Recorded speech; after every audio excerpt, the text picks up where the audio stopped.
जाणे माबुलीचे चित्त ऐसी कळवळ्याची जाती करीना भाविन प्रीती पोटी भार वाहे त्यांचे सर्वस्व ही साहे ऐसी कळवळ्याची जाती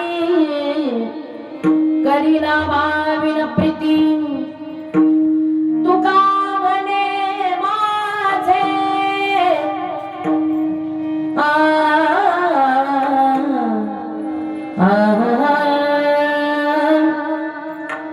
तुका म्हणे माझे तुम्हा संतावरी ओझे ऐसी कळवळ्याची जाती करीना भाविन प्रीती विठ्ठला विठ्ठला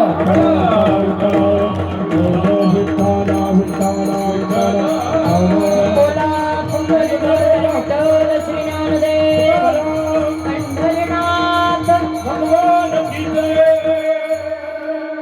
इवंत प्रविशमपवाचमिमां प्रसुप्तां संजीवयति किल शक्तिधरस्वधाम्ना अन्यांश्च हस्तचरणश्रवणत्वदादीन् प्राणान् नमो भगवते पुरुषाय तुभ्यं पांडुरंगा करो पांडुरंगा करो पांडुरंगा करो प्रथम नमना पांडुरंगा करो पांडुरंगा करो पांडुरंगा करो प्रथम नमना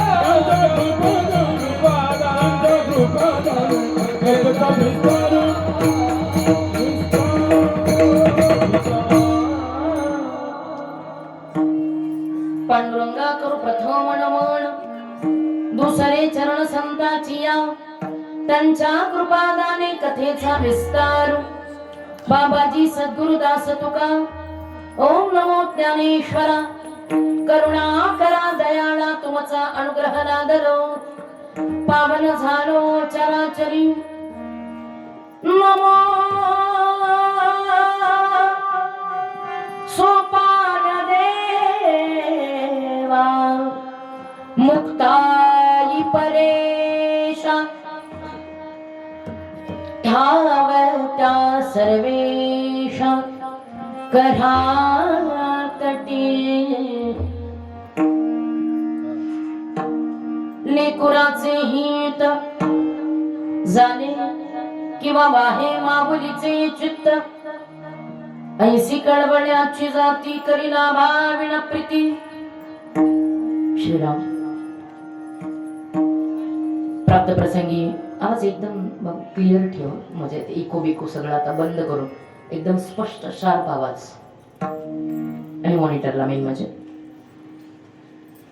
प्राप्त प्रसंगी आजच्या कीर्तन रूपी सेवेकरिता घेतलेला अभंग मोकळा मोकळा आवाज.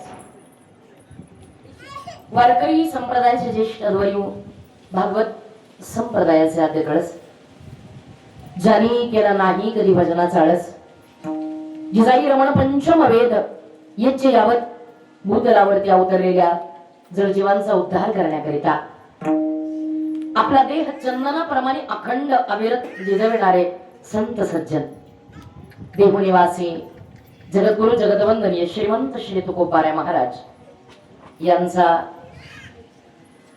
चार चरणाचा अतिशय सुंदर सर्वांच्या परिचयाचा.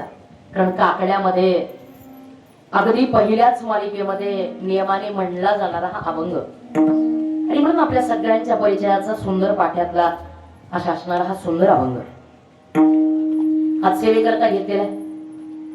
खरं तर अभंगाचं एक अतिशय छोटस गमक आहे, जास्त काही बोलण्याची गरज नाही पडणार. कारण असं आहे, या अभंगामध्ये जगद्गुरु तुकाराम महाराज संत आणि आई या दोघांच्यातली साम्यता दर्शवत आहे. ती साम्यता जर कोणती असेल तर ती सहज लक्षात येण्याजोगी आहे. जसं स्वतःच्या बाळाचं ओझ संकुचित वृत्तीनं आई गर्भामध्ये वागवते, तर तिच्या करता तिचं बाळ महत्वाचं असतंय. जसं स्वतःच्या बाळाचं ओझ आई गर्भात वागवते, तसं या समाजाच्या आचारांचं, विचारांचं, कृतीचं, अध्यात्माचं आणि परिपूर्णतेचं, समर्पणाचं, त्यागाचं ओझ संत आयुष्यभर स्वतःच्या खांदी वागवतात. आणि त्यामुळे फक्त एक आहे, आईची वृत्ती संकुचित आहे आणि संत जगतात ते व्याप्त भूमिकेने जगतात. आणि म्हणून तुम्ही ज्ञानोबारायांच्या बाबतीमध्ये विचार केला, ज्ञानोबाराय असं नाही म्हटले आळंदी हे गाव सुखाचे करी, उपवाशी मारीन बाकीचे. त्यांनी भूमिका त्यांची व्यापक होते, म्हणून त्यांनी अवघाची संसार या भूमिकेवरती आरूढ होते ना. हे विश्वाची माझे घरा ऐसी मती जयाची स्थिरा.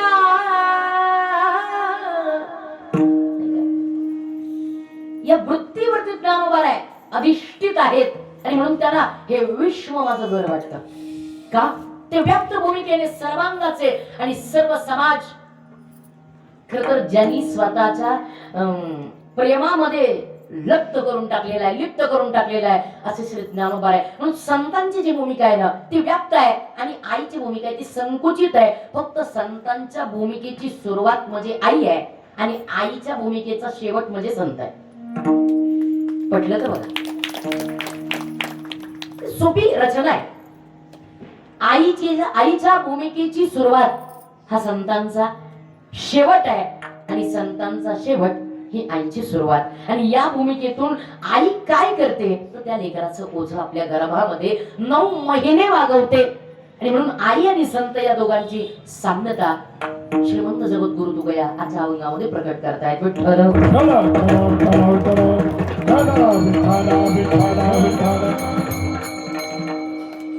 अतिशय सुंदर अशी ही कीर्तनाची रंगभूमिका सजविण्याकरिता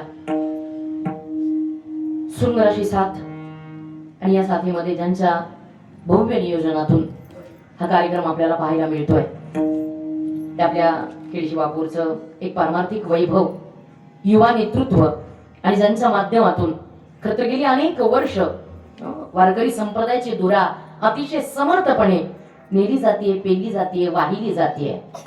अशा आपल्या सगळ्यांचा अतिशय प्रेमाचं स्थान असणारे आदरणीय आमचे मयूरजी महाराज कोंडे यांच्या माध्यमातून या कार्यक्रमाचं केलेलं कुशल नियोजन आणि या कुशल नेतृत्वात अगदी कुठेच इंचभर सुद्धा कमतरता नसणं याला म्हणायचे कुशल नियोजन. आणि त्यामुळे मयूर दादांना खूप खूप धन्यवाद देते की त्यांच्या माध्यमातून ही सुंदर अशी सेवा करण्याचं परमभाग्य आम्हाला प्राप्त होते. या कार्यक्रमाच्या निमित्तानं अतिशय सुंदर अशी गायनाची साथ ज्यांच्या माध्यमातून आपल्याला अनुभवायला मिळते. खरं तर वारकरी संप्रदायामध्ये अतिशय जुन्या काळापासून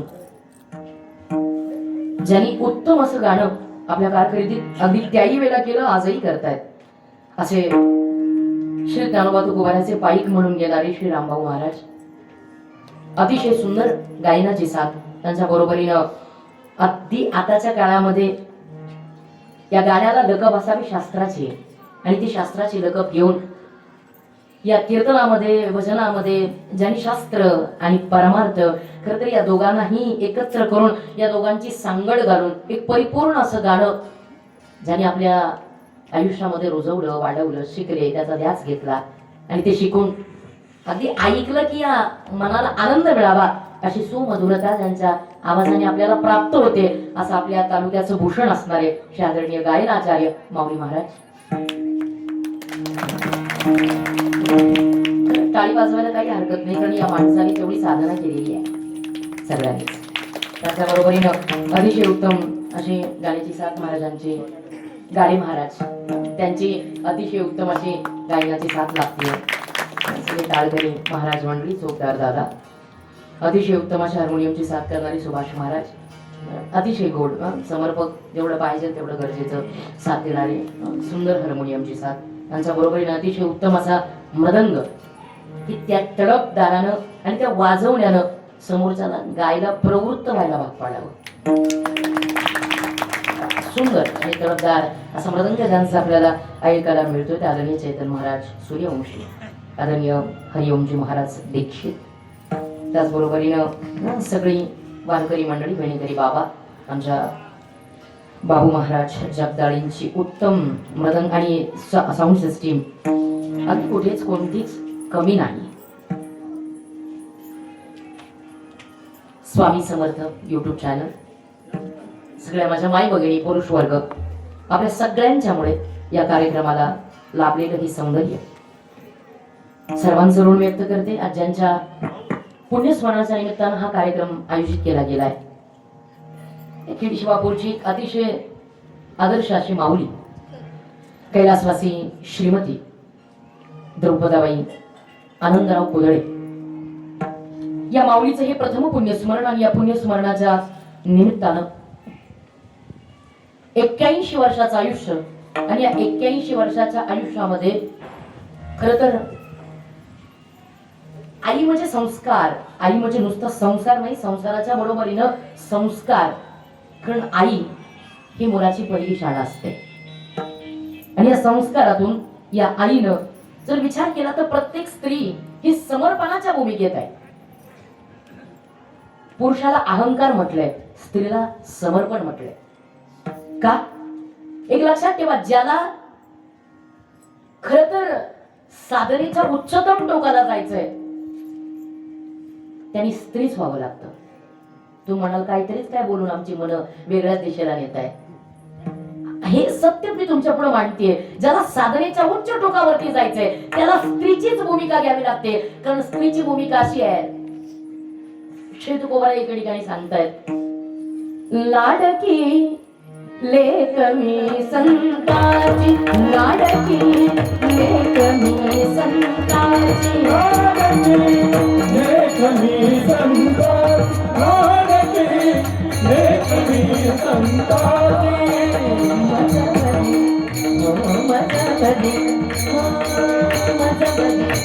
मजबरी कृपा बहुताची, लाडकी लेक मी संताची, लाडकी लेक मी संताची, लाडकी लेक मी संताची, लाडकी लेक मी संताची.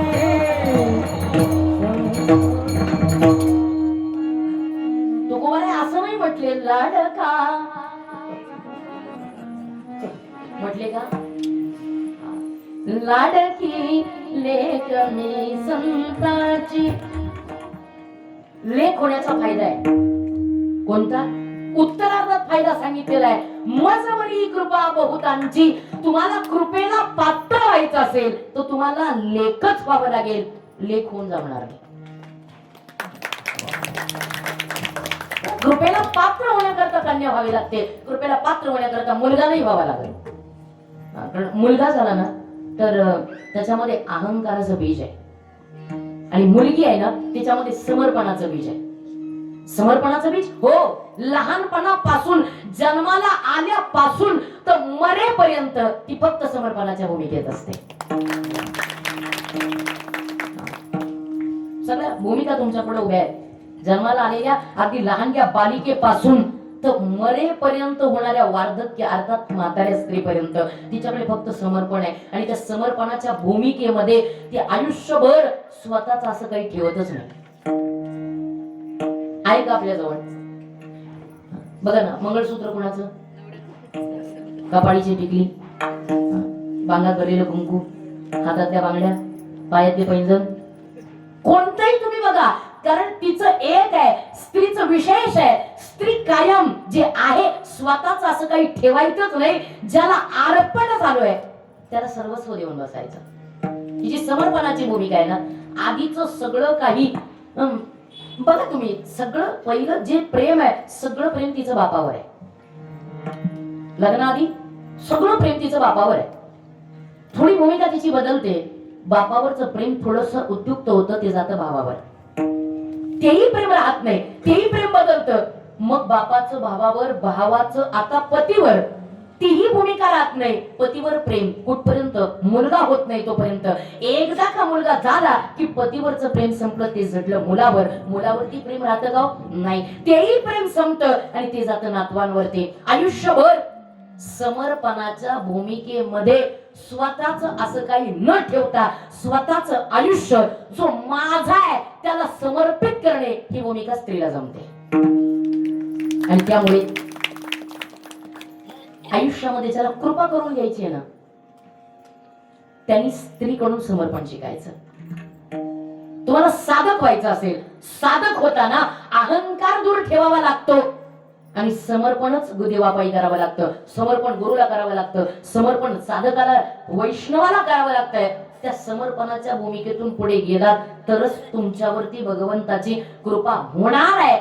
पण त्या कृपेला आधी तुम्हाला लेख व्हावं लागेल. आणि म्हणून ही जी स्त्रीची भूमिका आहे ना भारी आहे. आणि मग ज्या वेळेला ती लहानगी स्त्री, ज्या वेळेला लहानगी बालिका ज्या वेळेला आईच्या भूमिकेत जाते ना त्यावेळेला मग तिची जबाबदारी मोठी असते. आणि त्या मोठ्या जबाबदारीला पार पाडत स्वतःच्या आयुष्यातला क्षण न क्षण आणि स्वतःच्या आयुष्यातला कण न कण जी पतीला अर्पण करते, जी मुलांना अर्पण करते, अशा स्त्री आईच्या भूमिकेतली स्त्री जिने आपल्या आयुष्यातला क्षण न क्षण आपल्या मुलांकरता दिला, त्या कैलासवासी द्रौपदाबाई आनंदराव कुदळे. आज या माऊलीचं प्रथम पुण्यस्मरण आहे. 1 वर्षापूर्वी या जगाचा निरोप घेऊन जाणारी आई.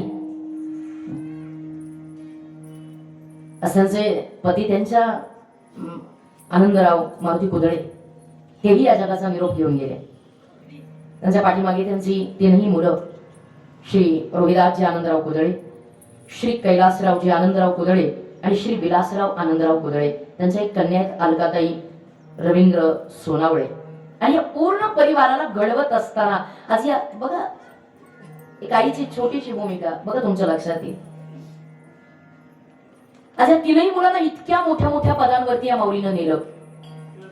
कितीतरी कष्ट केले असतील, यातना सोसल्या असतील, कितीतरी दुःख भोगली असतील, स्वतःमध्ये काहीतरी काट कसर केली असेल, स्वतःच्या जीवाला चिमटा घेतला असेल, जिथं वाटलं असेल खावं तिथं थांबली असेल, जिथं वाटलं चोच करावे, आनंद घ्यावा तिथं ती माऊली क्षणभर विचार करून थांबली असेल. पण त्याही वेळेला तिने विचार केला, नाही मी जर आनंद व्यक्त केला तर माझ्या लेकरांचं कसं. म्हणून जिच्या आयुष्यातला जिनं मोठा काळ आपल्या मुलांना घडवण्याकरता दिला आणि आपल्या 3ही मुलांना उच्च पदस्थ केलं. पण तो संस्कार नाही तर सुशिक्षित म्हणून जिनं उभा केलं.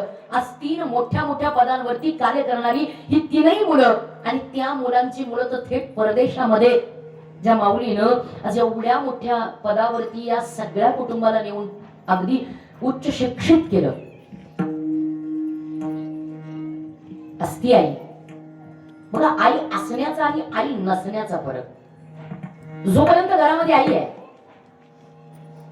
तुमच्या सगळ्यांचा अनुभव आहे, पुरुषांचा असेल स्त्रियांचा असेल, सगळ्यांचा अनुभव एक आहे महाराज. जोपर्यंत घरात आई आहे, तुम्ही रात्रीच्या किती वाजता जा, फक्त एक आवाज, आई. एवढा एक आई आवाज दिला की त्या आवाजानं एका क्षणात तुमचं दार उघडलं जातं. का? ती फक्त तिच्या डोक्यात एकच विचार, ती झोपेल पण तिचं झोपणं जागसूद आहे. तिला माहिती आहे कधीतरी माझं पोरग येणार आहे आणि दार वाजवणार आहे. मला झोप लागली तर, मला नाही जाग आली तर, हे माझं बाळ ताटकळत बाहेर उभा राहील आणि त्याला बाहेर उभं राहायला लागूच नये. म्हणून अर्ध्या झोपेत रात्रभर ती झोपेल आणि पोरांनी एक आवाज दिला की दिल्या क्षणी दार उघडलं जातं. कुठपर्यंत? आई असेपर्यंत. आता ते बघा, तुमचा अनुभव तुमच्या जवळ आहे. मी माझ्या स्वतःचा अनुभव माऊली व्यक्त करते. मी ज्या वेळेला, आधी माझ्या घरी असेल तर विषय नाही, पण ज्या वेळेला मला दिव्याला यायचं, आईला फक्त कळायला पाहिजे की मी आज कीर्तन करून दिव्याला येणार आहे.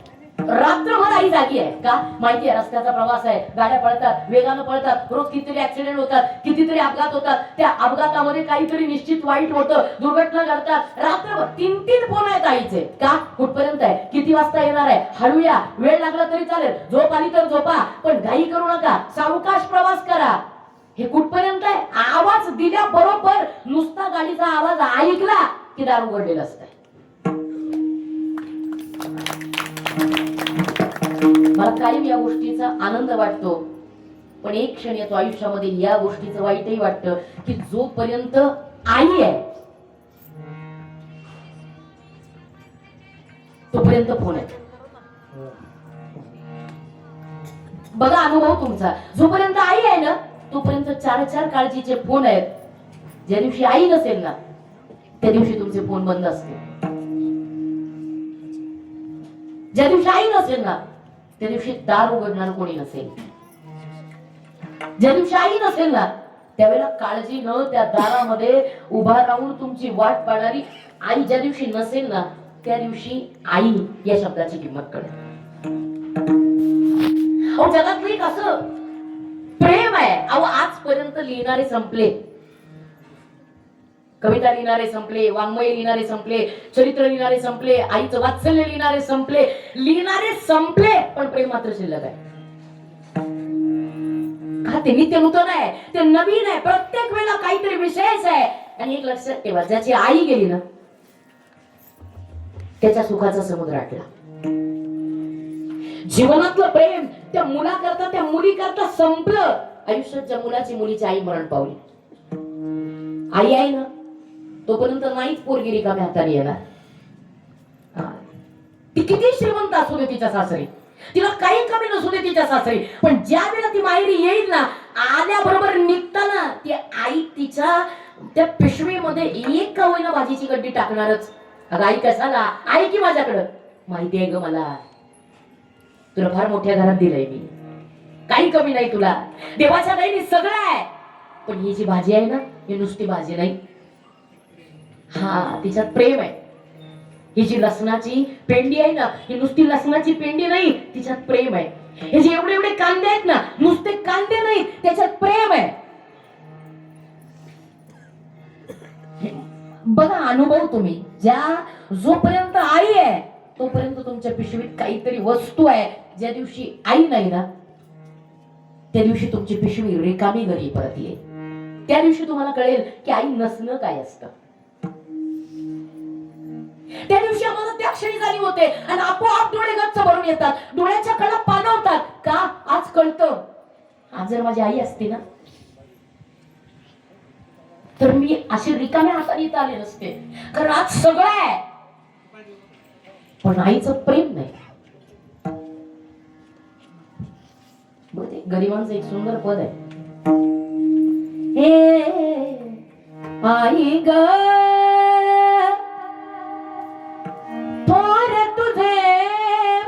उपकार आई ग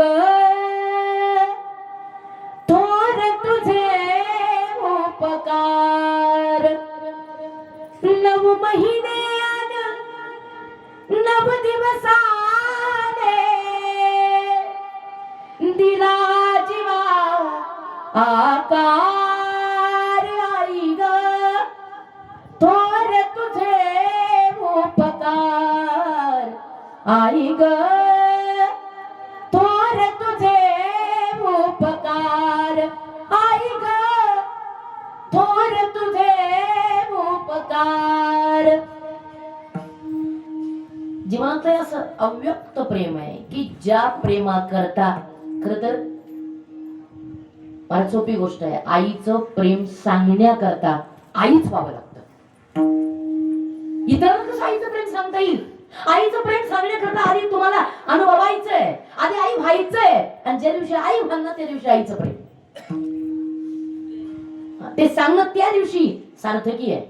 ज्या दिवशी तुम्ही आई असाल, त्या भूमिकेत असाल, त्या दिवशी आईचं प्रेम अनुभवता येते. आईचा अनंत उपकार आहे तो, त्या अनंत उपकार म्हणून ज्याची आई गेली त्याच्या सुखाचा समुद्र आटला.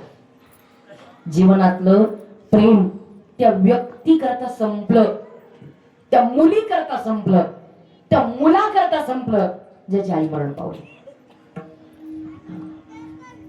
सगळ्या बघा जगातल्या किती दुर्लभ, किती दुर्मिळ, किती कठीण, किती महाग अप्राप्य गोष्टी असू द्या तुम्हाला प्राप्त होते. कितीही न मिळणारी गोष्ट असेल, पैसे फेकले की जगामध्ये प्रत्येक गोष्ट आपल्याला मिळू शकते, पण एक दुर्दैव आहे बाकीच्या सगळ्या गोष्टी पैसे दिल्यावर मिळू शकतात, पण एकमेव आई नावाचं पात्र असं आहे तुम्ही कितीही रुपये ओता, एकदा गेली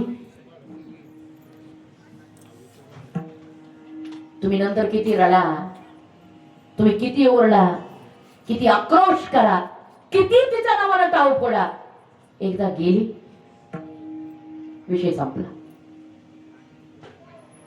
कारण अव्यक्त असं प्रेम जीवनामध्ये करणारं पात्र जर कोण असेल तर त्या पात्राचं नाव आई आहे. त्या बघा सुभद्रा आहे ना, सुभद्रा कृष्ण परमात्म्याची बहीण, ती सुभद्रा तिचा पोरगा आहे अभिमन्यू.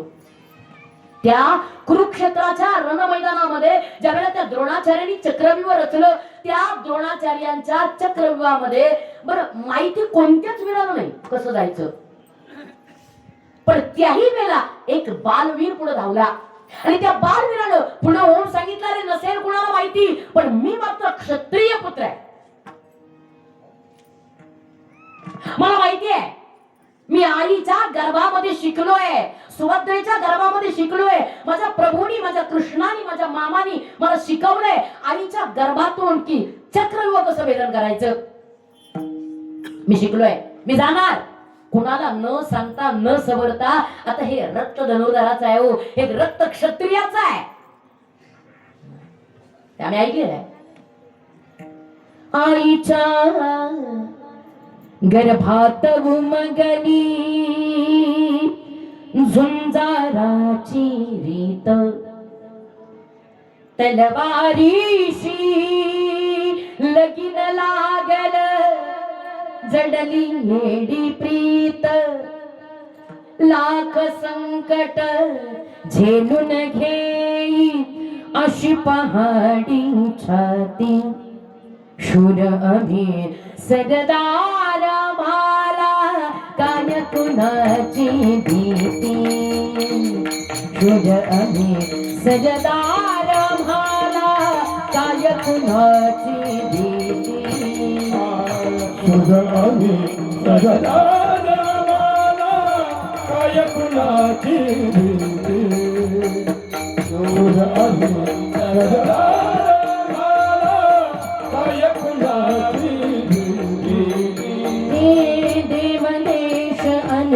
धर्मासाठी देवदेश अन धर्मासाठी प्राण घेतल हाती, शूर अभी सरदार भाला काय कुणाची भीती, शोध अभि सजदार माला काय कुणाची भीती शुद्ध आम्ही सरदार माला काय कुणाची भीती शुद्ध आम्ही सरदार माला काय कुणाची भीती. आम्ही ऐकत आलो नेहमी आमच्या कानावर पडणारं हे गाणं आहे. आईच्या गर्भामध्ये शिकलेलं या बालकानं क्षत्रिय पुत्र आहे.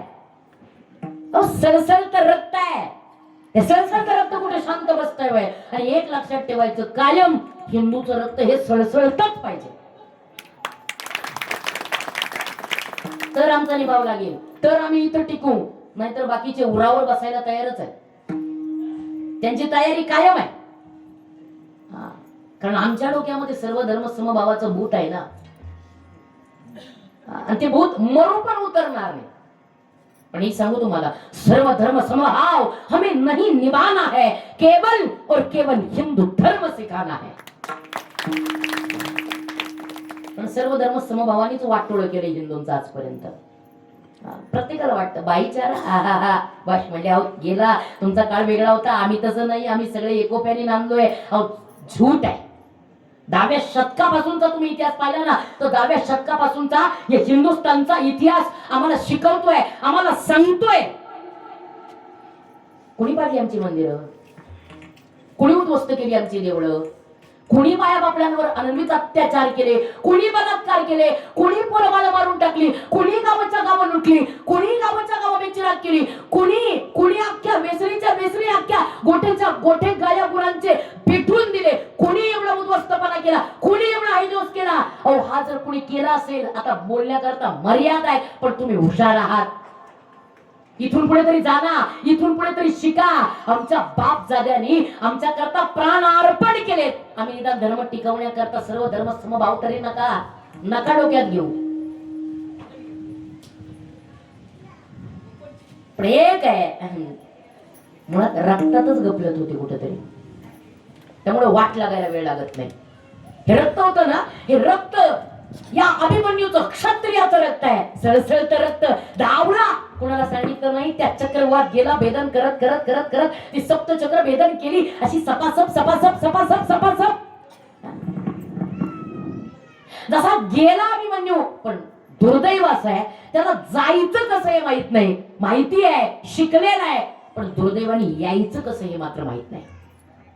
आणि त्याच रण मैदानात त्या चक्रव्यूहामध्ये ते चक्रव्यूह भेदन करता करता अभिमन्यू त्याच्यात गुरफटला आणि त्याच चक्रव्यूहात त्याला वीरमरण आलं. संध्याकाळ झाली. सगळे जण शिबिरामध्ये परत आले. सगळे जण आले पण या लेकराचं कुठे तपास. कुठे गेला असेल काय करत असेल. या सुभद्रेनं गेल्या पाहिलं आणि जसं पाहिलं भीमदादाला विचारलं दादा माझं बाळ माझा अभिमन्यू. मला माहित नाही वहिनी. नकुलाकडे आली सहदेवाकडे आली सुभद्रा दादा माझा अभिमन्यू. मला माहित नाही वहिनी. तिथून आली अर्जुनाकडे स्वामी माझं बाळ. मला माहित नाही ग. धर्मराजाकडे आली दादा माझ्या बाळाला पाहिलं. नाही पाहिलं सुभद्रे. मग मात्र हे हृदय असं कळवळून उठलं. पुढे गेला असेल बाळ. सगळ्या शिबिरामध्ये सगळ्या सेवकांना सगळ्यांना विचारून झालं. सगळ्या योद्ध्यांना विचारून झालं. कुणी सांगायला तयार नाही. या आईला मात्र चैन नाही. आईला चैन नाही का तिच्या चित्तामध्ये ती एकच विषय आहे.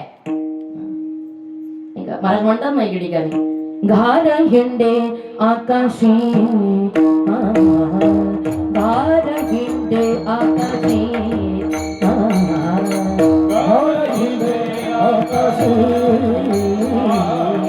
घार हिंडे आकाशी चित्ततीचे पिला पाशी चित्ततीचे पिला पाशी घार हिंडे आकाशी घार हिंडे आकाशी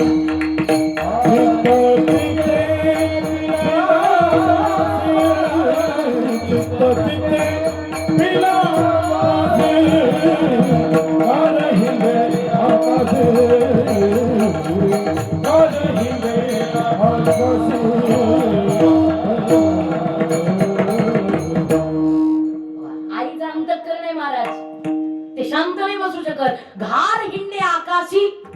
परिचित्त तिचे पिलापासी उडाली पक्षिणी गेली अंतराळी.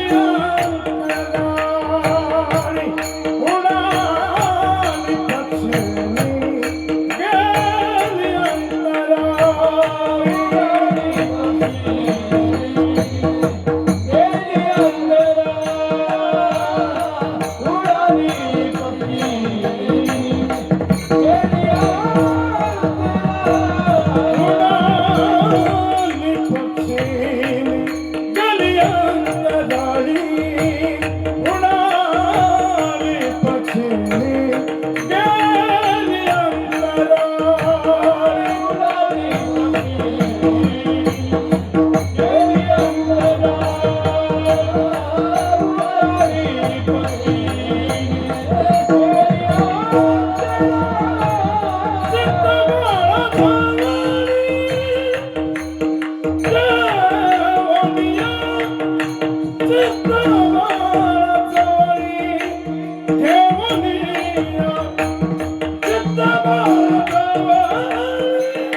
उडाली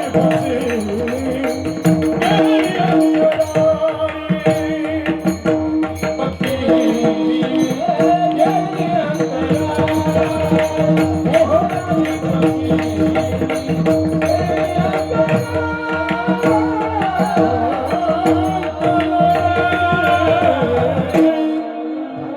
अतिशय समर्पक.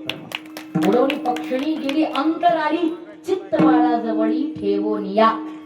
त्या न्यायानं आई कोणाची असेल? पक्षाची असेल, प्राण्यांची असेल, नाहीतर मानवाची असेल. आई ती आईच तिची सर.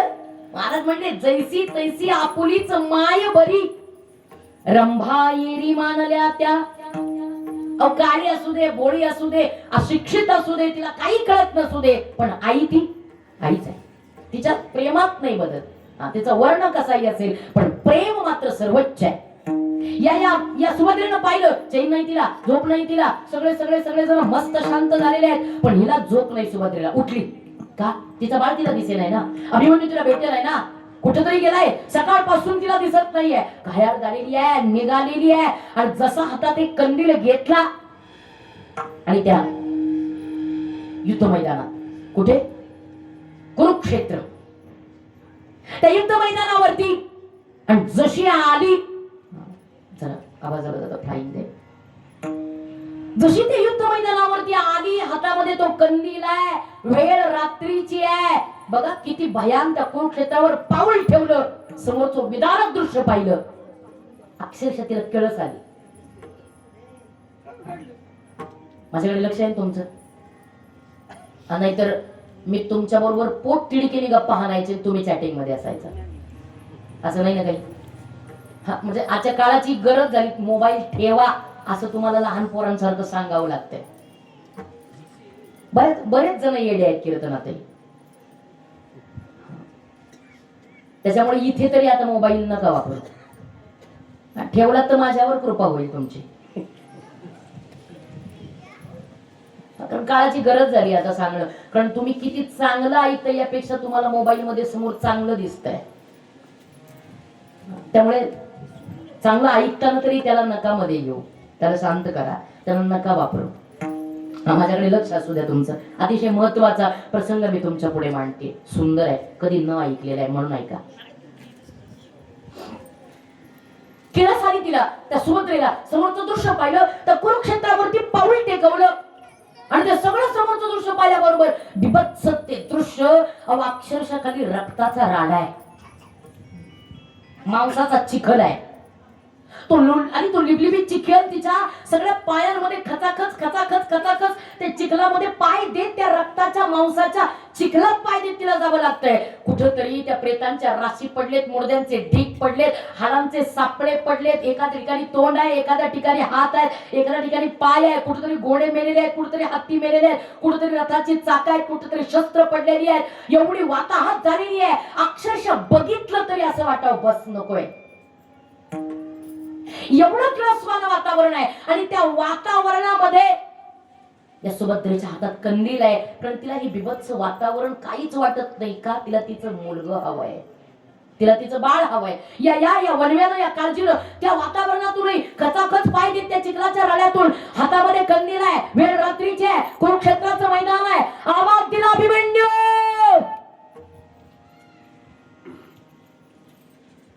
ज्या वेळेला आवाज दिला, त्या आवाजाच्या अर्थ किंकाळीनं अख्खं कुरुक्षेत्राचं मैदान गाजलं. पण बाळाचा आवाज कुठूनच नाही. तिला चैन पडेना. मग ती कुठंतरी असेल, कुठंतरी असेल. माझं बाळ मला भेटणार आहे, माझं बाळ मला दिसणार आहे, निश्चित दिसणार आहे. तिची आशा आहे, वेळी माया आहे. ती माया तिला शांत नाही बसू देत. निघालेली हातात कंदील आहे, इकडून पाहते, तिकडून पाहते, अलीकडे पाहते, पलीकडे पाहते. कुठंतरी माझं बाळ असणार आहे. हातामध्ये तो कंदील. पुन्हा एकदा मध्यवर्ती गेली, पुन्हा एकदा आवाज दिला अभिमन्यू.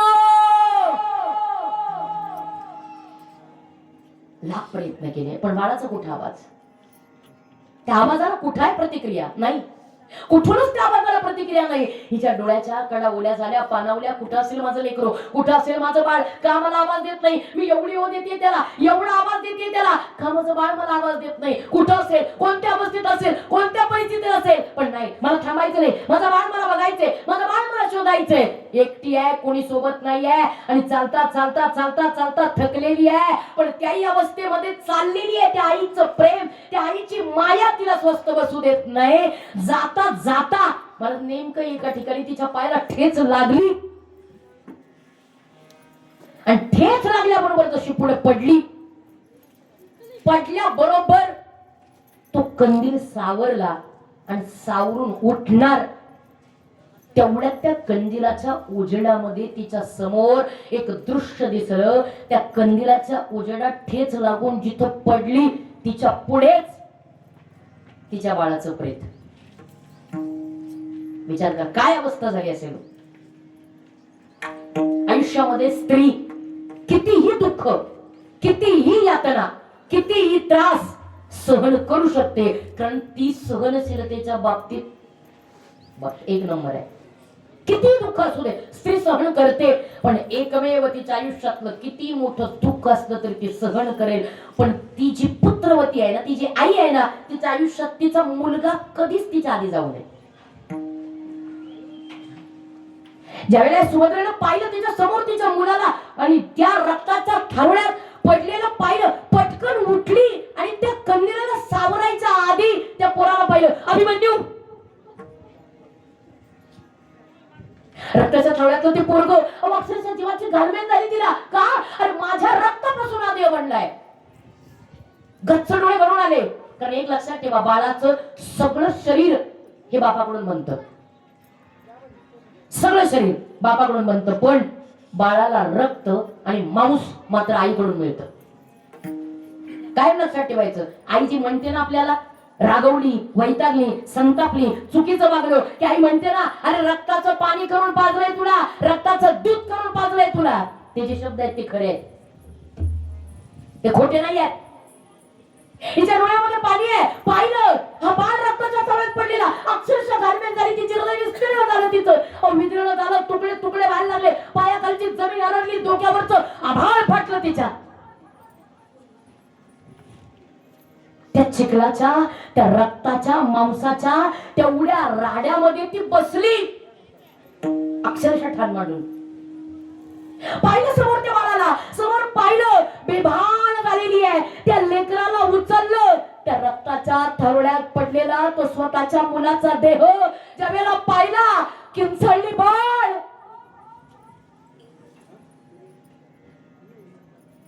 रक्ताने भरलेल्या त्या लेकराला जवळ घेतलं, प्रेमाने जवळ घेतलं, एवढं रडू आलं तिला. अभिमन्यू, ए लागा, ए बाळा अभिमन्यू उठ ना, ए अभिमन्यू उठ ना अभिमन्यू.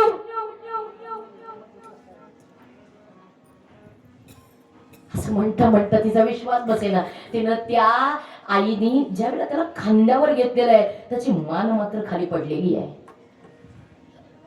आईच्या लक्षात आलं असं कसं झालं, माझ्या बाळाची मान खाली का पडते, माझं बाळ खांद्यावरती मान का टेकू शकत नाही, काय झालंय माझ्या लेकराला, का माझं बाळावरती मान धरत नाही. कारण नेहमी प्रत्येक लेकरानं मान धरावी म्हणून आईचा अट्टास असतोय. आहे ना तुमच्या लक्षात. हा जन्माला आलं की ती मान कधी धरेल म्हणून आई सतत प्रयत्न करत असते आणि ती मान तिच्या समोर कधीच पडू नये हा तिचा प्रयत्न असतो. हिनं पाहिलं आज माझ्या बाळाची मान माझ्या खांद्यावर परत खाली जाते, याचा अर्थ काय. पण विश्वास नाही म्हणले, असं नाही असू शकत. त्या लेकराला त्या बालकाला तिच्या स्वतःच्या मांडीवर घेतलं, त्याच्या छातीवर हात ठेवला. आश्चर्याचा धक्का बसला. धडकन ऐकूच येत नव्हत्या. नाही हे खोटं आहे. हाताच्या नाडीला हात लावला आणि अजून आश्चर्याचा धक्का बसला, कारण नाडीचे ठोके बंद झालेले होते. नाही मान सरळ केलेली होती, मान पुन्हा वाकडी झाली, नाडीचे ठोके ऐकू येत नाही, हृदयाची धडकन ऐकू येत नाही. याचा अर्थ काय होतोय, माझं बाळ माझा अभिमन्यू आवाज दिला त्याला जीवाच्या कंठाने, अभिमन्यू उठ. माझ्या आयुष्यात मी तुझं जाणं नाही रे माझ्या लेकरा सहन करू शकत. माझ्या बाळा उठ रे उठ. लाख प्रयत्न केले, रडली, आक्रंदली, ओरडली. त्या लेकराच्या छातीवरती अक्षरशः तिनं छाती टेकून रडली, एवढी रडली, पण ते बाळ नाही उठलं. मनामध्ये विचार केला नाही माझं बाळ आहे, मला सोडून नाही गेलेलं, माझं बाळ मला सोडून नाही जाऊ शकत. शेवटचा पर्याय तिला एकच माहिती होतं, या सगळ्या संकटातून बाहेर काढणारा एकच आहे. ज्यावेळेला तुम्ही अतीव दुःखात असाल, एक लक्षात ठेवा, संसारामध्ये दुःखाची तीव्रता वाढते आणि परमार्थामध्ये दुःखाची तीव्रता कमीच होते. संसाराचा आणि परमार्थाचा फरक आहे. जगामध्ये ज्या दिवशी सगळी नाती संपतील, आपलं आणि भगवंताचं नातं ज्या वेळेला जोडलं जाईल ना, त्यावेळेला तुमच्या जीवनातलं सर्वोच्च दुःख संपवण्याची क्षमता फक्त भगवंताच्या प्रेमात आहे. आणि म्हणून तुम्हाला ज्या वेळेला जीवनात दुःख येतंय ना, त्यावेळेला तुमचं दुःख संसारिकाला कधी सांगूच नका. कारण संसारिकाचं नातेवाईकांचं असं आहे, त्यांचं नावच आहे सगळे सोयरे. हा वेळ आली की आपल्या करता सोय लावून मोकळे होतात, त्यांचं नाव सोयरे. आणि वेळ आली की दया रडवतात, त्यांचं नाव धायरे. म्हणून आपल्यात म्हणणं आहे सोयरे धायरे. त्यामुळे तुमचं जे दुःख आहे ना, ते दुःख स्वतःच्या माणसांना नातेवाईकांना सांगूच नका. कारण दुःख सांगितलं की ते वाढवण्याचं काम करतात, त्याला आगीत हा तेल होत नाही असं म्हणतात. ते कमी नाही करत.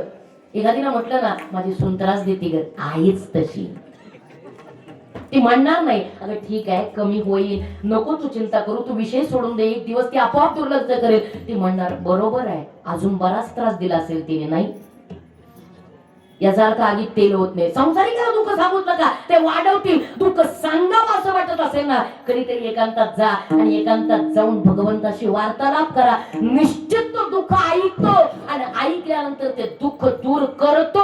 हे भगवंताचा विशेष आहे. देव सांगू सुख दुःख, देवा सांगू सुख दुःख, देवा सांगू सुख दुःख, देवा सांगू सुख दुःख.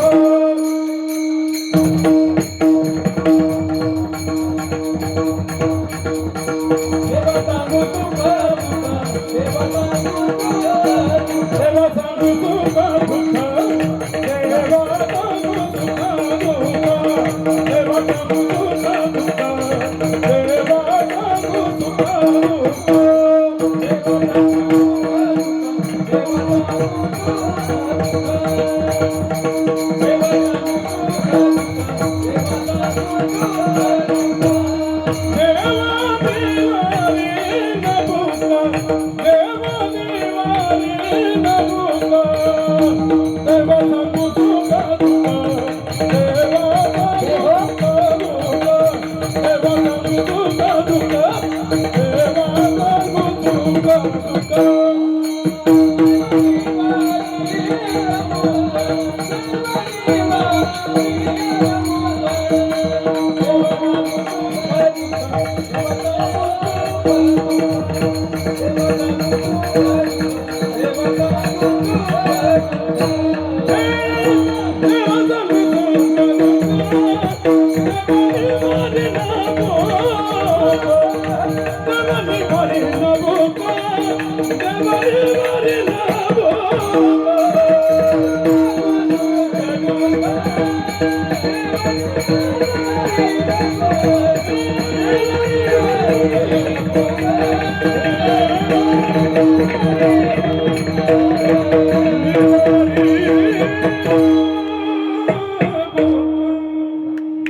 सुख दुःख देवा सांगू सुख दुःख देव निवारील दुःख. महाराज म्हणतायत जीवनामध्ये दुःख सुख या सगळ्याला अर्थात तुमचं दुःख निवारण करण्याची क्षमता ही फक्त भगवंतात आहे. कारण दुःख निर्माण करणारा कोण आहे? देवच. मग जो निर्माण करतो तोच, हा सोडवण्याचं काम तोच करणार ना. मधले कसे करतील? चमचे. शब्द कळतायत ना माझे? हा कळून घेतलं म्हणजे तुम्हाला जमलं. कारण आपण सगळे पुण्यातलेच आहोत. त्यामुळे पुण्यातली सवय वळवून परत भोपळे चौकात. त्याच्यामुळे मध्यस्थीची गरज नाही. आपलं दुःख इथे कुणाला सांगूच नका. इथे तुमचं दुःख संपवण्याची कुणाला पडलेली नाही, कुणालाच पडलेली नाही. कारण काय आहे, भगवंत असा आहे, इथली बाकीची सगळी नाती म्हणजे झाडांच्या पानासारखी आहे. सगळी नाती झाडांच्या पानासारखी आहे का? थोडस जरी वारं आलं तरी गळून पडलीच म्हणून समजा. पण देव जो आहे ना, तो देव मुळासारखा आहे. अक्षरशः वादळ जरी आलं, झाड उन्मळून पडेल पण मूळ मात्र जागेवर असते. देवाचं नातं हे झाडाच्या मुळांसारखं आहे, सखोल. ते नाही कधी तुटू शकत. म्हणून सुख दुःख सांगायचंय देवाला सांगावं. देवा सांगू सुख दुःख. हा देव निवारण करतोच. कधीतरी अनुभव घेऊन पहा, म्हणजे कोणाच्या आयुष्यात दुःख येऊ नये असं मला कायम वाटतं. येऊच नाही. ज्या वेळेला हा विचार केला, या सुभद्रेच्या मनामध्ये आलंय की बस या दुःखातून बाहेर काढणारा एकच आहे, माझा कृष्ण. एवढ्या आत्मीयतेनं त्याला आवाज दिला, कृष्णा कृष्णा कृष्णा धावरे लोकरी कान्हा धावरे लोकरी माझा संकट पडले भारी माझा संकट पडले भारी हे माझा संकट पडले भारी माझं संकट पडले भारी माझं संकट पडले भारी माझं संकट पडले भारी. आवाज त्याला कृष्णा. आणि म्हणल्याबरोबर एक लक्षात ठेवा, देवाला तुम्ही किती अर्पण करता, बाकीच्या गोष्टींपेक्षा देवाला सगळ्यात गरजेचं जर काय असेल ते फक्त प्रेम आहे. थोर प्रेमाचा काही नाही लागत. जसा आवाज दिला, दुसऱ्या क्षणी द्वारकेतून हजर झाला. आलोच हा म्हणण्याकरता आणि तिच्या मागं उभा राहण्याकरता एक वेळ ज्यावेळेला आले, तिच्या मस्तकावर हात ठेवला. त्या कुरुक्षेत्राच्या मैदानात माझी वेळ रात्रीच्या, एवढ्या रात्रीच्या वेळी ज्या वेळेला त्या कुरुक्षेत्रावर तिच्या डोक्यावर हात ठेवला, केवढा म्हणून आनंद. का काय ना, कृष्ण म्हणजे तुमच्या शिवापुरातला केसना नाही, अखिल कोटी ब्रह्मांड नायक, करतुम अकर्तुम अन्यथा करतुम शक्तीचा दाता असणारा परात्पर प्रभू हा कृष्ण परमात्मा सुभद्रेचा सख्खा भाऊ आहे. नाही का? आम्ही म्हणतो सुभद्रा कृष्णाची धाकटी बहीण. पण वैशिष्ट्य असं आहे, द्रौपदीची बंधू शोभे नारायण, द्रौपदीची बंधू शोभे नारायण, द्रौपदी कृष्णाच्या पाठची बहीण. पाठची आहे म्हणजे लहान आहे, याच्यावर लक्षात येतं लहान आहे. जशी ती द्रौपदी आणि ज्या वेळेला ही जी सुभद्रा आहे ही पाठची आहे, मागची आहे, लहान आहे. कृष्ण परमात्मा तिच्यापेक्षा मोठे आहे, सख्खी बहीण आहे. ज्या वेळेला आले आणि तिच्या डोक्यावर हात ठेवला, हे नातं असं अद्भुत आहे. बघा भाऊ, जाग्यात ना तुम्ही? हा भाऊ हा शब्द आहे ना तुमच्या डोळ्यापुढे आणा, हा शब्द डोळ्यापुढे आणा. भाऊ हा शब्द डोळ्यापुढे आणायचा आणि तो शब्द उलटा करायचा. माऊली बघा काय झालं, उभा. तुम्ही बोला की जरा,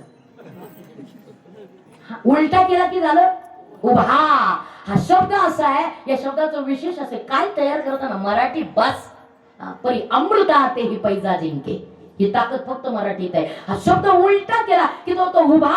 या शब्दाचा अर्थ आहे माझ्या बहिणीच्या कोणत्याही सुखात पण माझ्या बहिणीच्या दुःखात सुद्धा मी ठामपणे तिच्या पाठीशी उभा आहे. त्याचं नाव आहे भाऊ. आता फक्त एक दुर्दैव असं झालंय की बदलत्या युगानं नात्यापेक्षा पैशाला किंमत जास्त आली.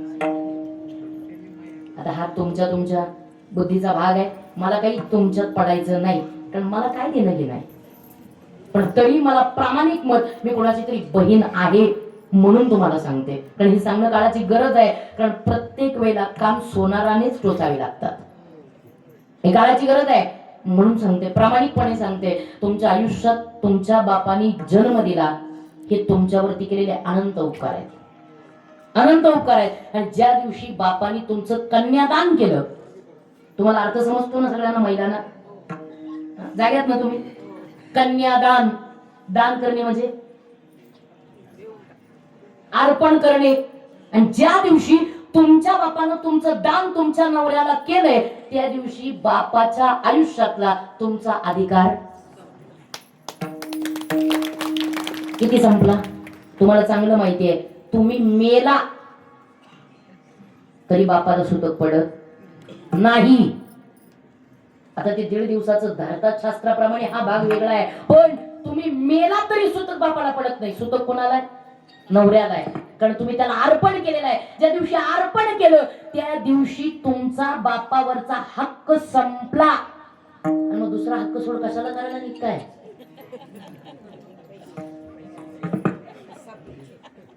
हा आता तुम्हाला पटतं, हे तुमच्या डोक्यात येतंय हळूहळू.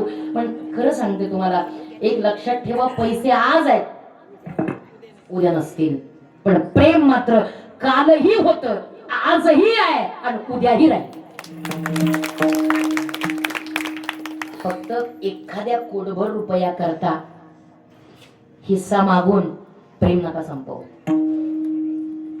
कारण हे सगळं, हे आपण खेळ आहेत ना, हे सगळे खेळ इथं करतो. तुम्ही किती भावाकडून आणा, हिसकून आणा, भांडून आणा, अगदी त्याच्या घरातून पळवून आणा, कसंही आणा, शेवटी तुम्ही कितीही त्याच्या घरून आणलं तर तुमच्या घरून निघणार आहे त्यावेळेला कपाळाला ठोकळाच आहे. जाणार उराव घेऊन जाणार नाही, जाणार त्याला भांडताव. कशाला म्हणायला त्याच्या आयुष्याचं तुम्ही वाटोळं करता? तुम्हाला दिलंय ते काय थोडं आहे? त्याचं प्रेम कशाला? त्याचं प्रेम तुम्हाला कमी आहे का? प्रेम तुमच्या घरात त्यांनी दिलेलं प्रेम कसा करता तुम्ही चुकता? त्यांनी दिलेलं प्रेम कसा करता तुम्ही लेखता? प्रेम तुम्ही मोजण्याचा प्रयत्न करा. त्याची बायको काय तुम्हाला देणं आहे? त्याच्या बायकोचं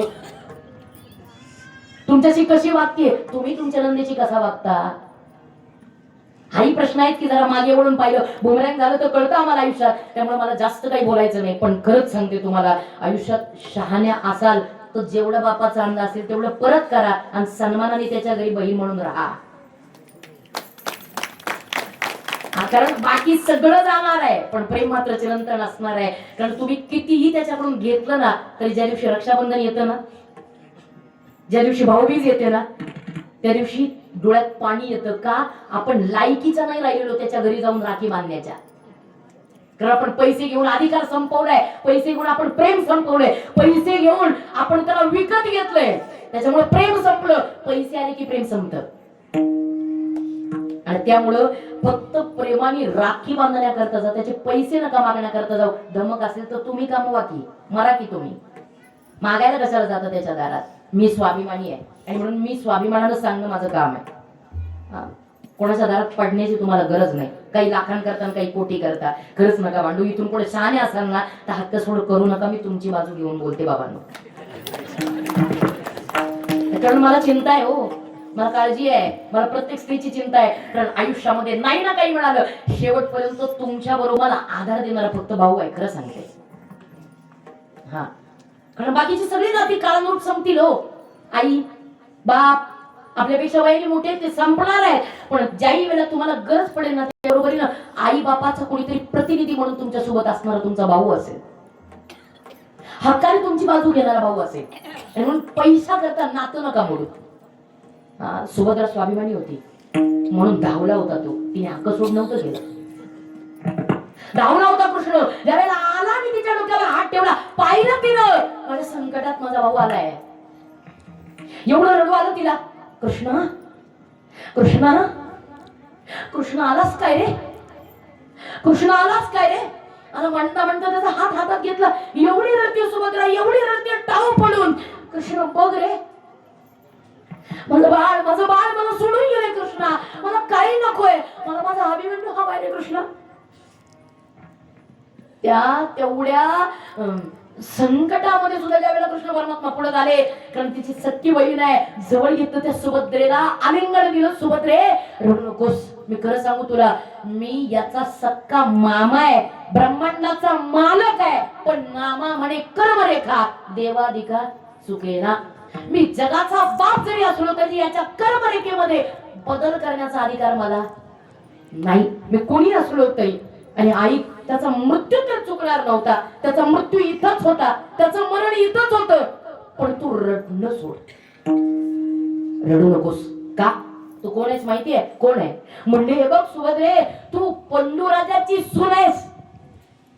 सुभद्रे, तू अर्जुनासारख्या कुशल गंधर्वाची पत्नी आहेस. सुभद्रे, तू या जगाच्या अखिल कोटी ब्रह्मांड नायकाची कृष्ण परमात्म्याची सख्खी बहीण आहेस. रडणं तुला शोभत नाही, रडणं हे डोळ्यातलं पाणी पुस. सुभद्रेने सांगितलं, कृष्ण ए दादा, तुला काय वाटलं मला नाती पाठ नाही? मला नाती पाठ आहेत, मला कळतायत की नाती. पण कृष्णा खरं सांगू, आता या क्षणाला मी पंडूराजाची सून म्हणून नाही रडत. आता या क्षणाला मी अर्जुनाच्या सारख्या धनुर्धराची पत्नी म्हणून नाही रडत. आता या क्षणाला मी तुझ्यासारख्या अखिल कोटी ब्रह्मांड नायकाची बहीण म्हणून नाही रडत. आता या क्षणाला कृष्णा मी अभिमन्यूची आई म्हणून रडते, अभिमन्यूची माय म्हणून रडते. कारण तुला आईचं प्रेम या जन्मात कळूच शकत नाही. तुला आईचं प्रेम कळून घ्यायचं असेल तुला आई व्हावं लागेल, त्याशिवाय तुला आई कसं होता येईल? ज्या वेळेला मी पाहते ना इथल्या प्रत्येक जीवामध्ये, आम्ही ऐकतो नेहमी, हंबरुनी हंबरुनी वसराले चाटती जव्हा गाय, हंबरुनी वसराले चाटती जव्हा गाय, तेव्हा मने तिच्या मंदी दिसती माझी माय, तेव्हा मने तिच्या मंदी दिसती माझी माय. आया माया सांगत होत्या होतो जवाताना, आया माया सांगत होत्या होतो जवाताना, दुष्काळात आईचा माझ्या आठना होत पन्हा. पिठामंदी पिठामंदी पाणी टाकून मला पाजित जाय, तेव्हा मने तिच्या मंदी दिसती माझी माय. हंबरून हंबरून हंबरून वास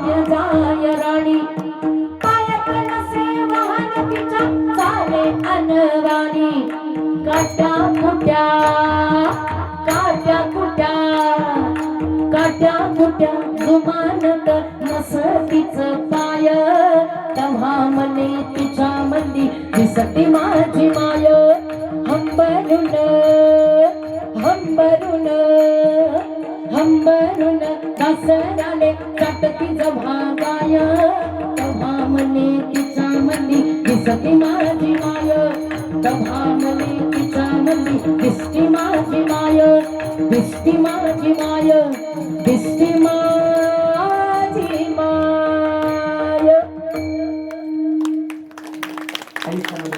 आईचं देणं मोठं आहे.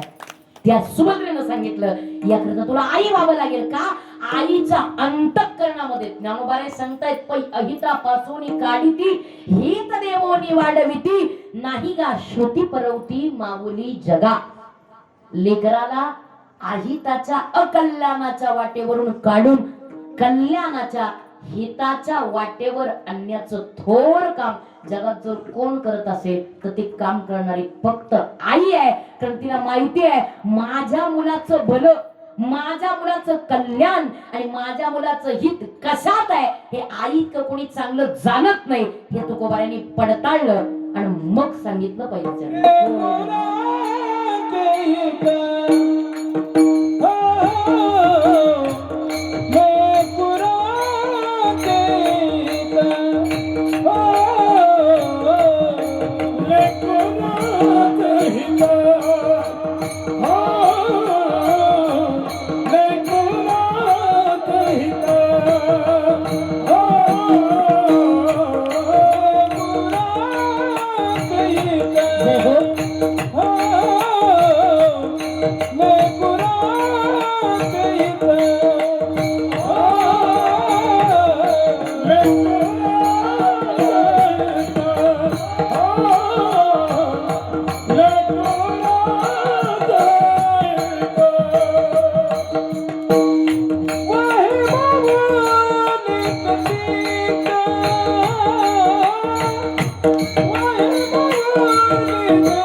जाणे माऊलीचे चित्त आईच्या अंतःकरणात फक्त मुलाच्या कल्याणाविषयी अखंड तळमळ आहे.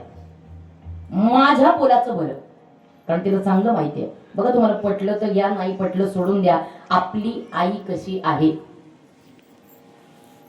वाईट बोलणारी आहे वाईट चालणारी आहे वाईट आचरण करणारी आहे चोऱ्या आणि चावट्या करणारी आहे रोज दुसऱ्याच्या घरात रामायण घडवणारी आहे महाभारत करणारी आहे कोणाचे तरी कान भरणारी आहे कोणाच्या तरी गंगा पेटवणारी आहे. आपली आई कशी आहे हे आपल्या हातात नाही पण आपण कोणाची आई व्हायचं हे नक्की आपल्या हातात आहे. चांगल्याची का वाईटाची हा प्रश्न सर्वस्वी आपला आहे. आणि त्यामुळं आईच्या अंतःकरणामध्ये फक्त लेकराच्या अतीव कल्याणाची तळमळ आहे आणि त्या कल्याणाची दुसरी भाषा म्हणजे हित. म्हणून लेकराचे हित जाणे माऊलीचे चित्त.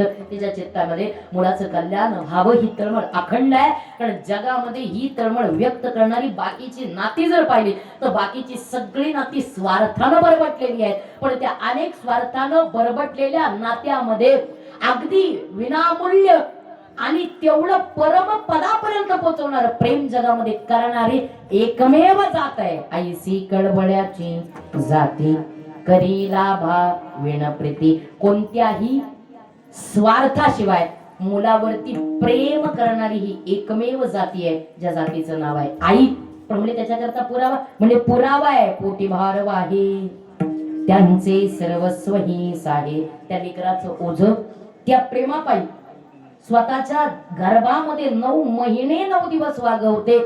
आणि एवढंच नाही, फक्त ओझच नाही तर त्याच्या जन्मानंतर त्याचं सर्वस्व वाहण्याची जबाबदारी आई तिच्या शिरावर येते. महाराज म्हणतात अशी जी आई आहे ना, जी लेकराचं ओझ 9 महिने स्वतःच्या पोटात वागवते, तसं जसं आई लेकराचं ओझ वाहते तसं संत अखंडपणे समाजाचं ओझ वाहतात. अभंगाच्या शेवटच्या चरणात. तुका म्हणे माझे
सुंदर तुका म्हणे माझे तुम्हा संतावरी ओझे ऐसी कडवड्याची जाती करीला भाविण प्रीती.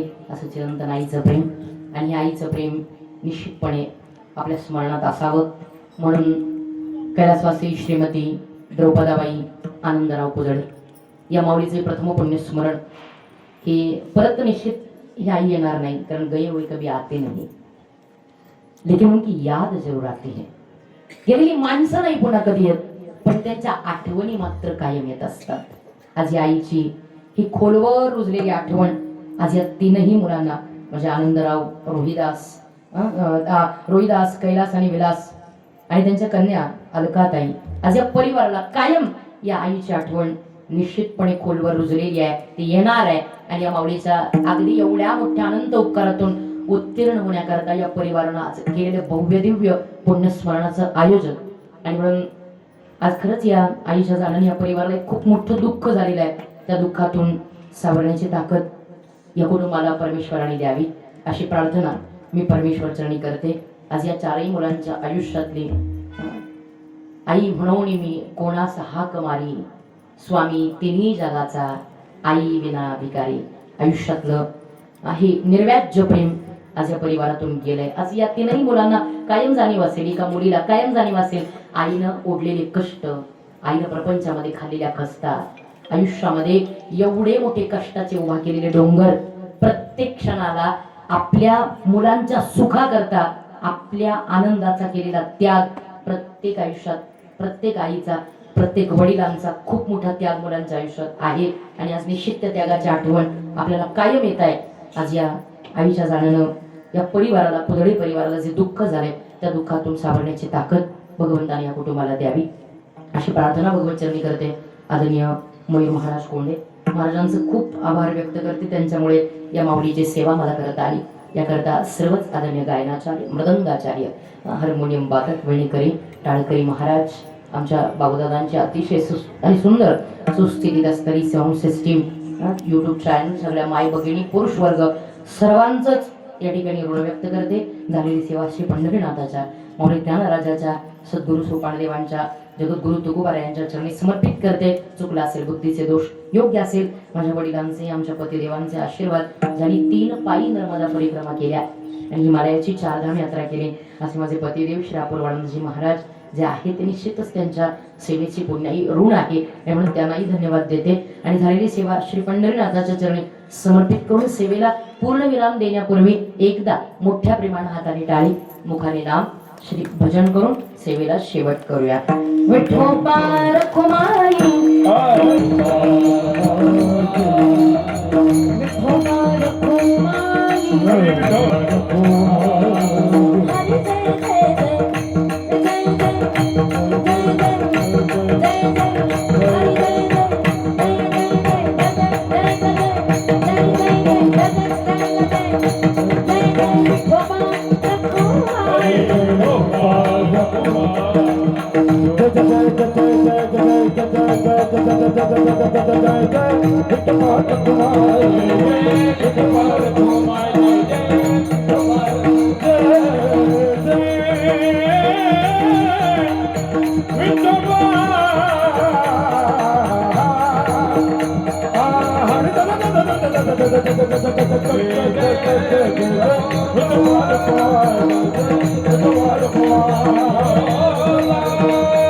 Bye.